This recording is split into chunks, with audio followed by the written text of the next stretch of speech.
Madami po tayo pag-uusapan dito. Mga NBA players sinabing may kaibigan silang Pinoy. Si Wemby, dalawa. Cam Johnson, madami. At yung iba, mapapanood po natin mamaya. At pag-uusapan din natin ang Gilas. Nag-ensayo na po sila sa Taiwan. At malalaman din natin kung saan nga ba mapapanood ng live ang laban ng Gilas. At yung New Zealand, handa na daw sila.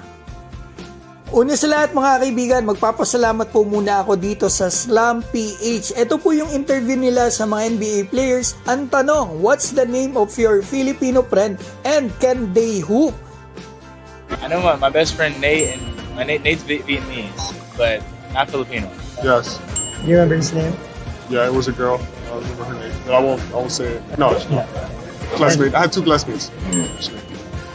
Maybe. I don't know. Maybe. Well, not growing up, but I have a friend now that's Filipino that hoops. Jordan Carson. So that's my dog. That's my bro. He can't hoop, but it's dude. Yeah. And Jordan. My Filipino friend. Oh, I have a lot of Filipino friends. They all Yeah. I'm from Saginaw. I don't think I had a Filipino friend growing up. I wasn't quite as diverse. I have a couple Filipino friends. They can't really hoop though. I don't know why, but they love to play though. Actually, we have a Filipino guy in the team, Pete. His name's Pete. That's my dog, man. I have a few Filipino, like middle school friends. Teammate last year in college is like half Filipino, Jalen Lowe, and go to Pitt. So yeah. His name is Nelson. Back in Vegas, and yeah, he could hoop. Oh, Chucky Anthony? Yeah, he could definitely hoop. He could show me. Talagang friendly tayong mga Pilipino mga kaibigan. Yun po pala nabanggit na Jalen Lowe ay isang Phil-Am na nag-aaral sa NCAA. Teammate niya dati itong NBA player na isa mga kaibigan. Ito po stats niya sa NCAA. Ito po ay projected pala next year sa NBA draft na second round pick to undrafted mga kaibigan. At si Wemby nasabi, kaibigan niya Filipino, dalawa, classmate pa niya mga kaibigan. So baka mamaya ang kasintahan pala ni Wemby ay isang Pinay. So ito, punta na tayo dito sa Gilas, Pilipinas.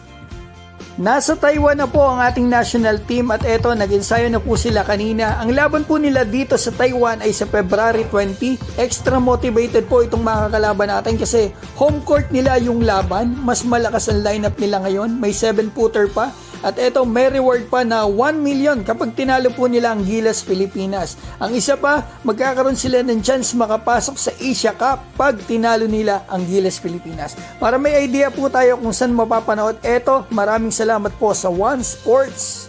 So eto po yung mga channel mga kaibigan. Meron po sa One Sports, RPTV, One Sports Plus, PBA Rush at Pilipinas Live mga kaibigan. Pinakamadali ito para kahit nasa labas kayo, nasa biyahe, makakapanood po kayo. Download lang po kayo sa Play Store ng Pilipinas Live yan. Pwede rin sa Google mga kaibigan, type nyo lang po yung pilipinaslive.com.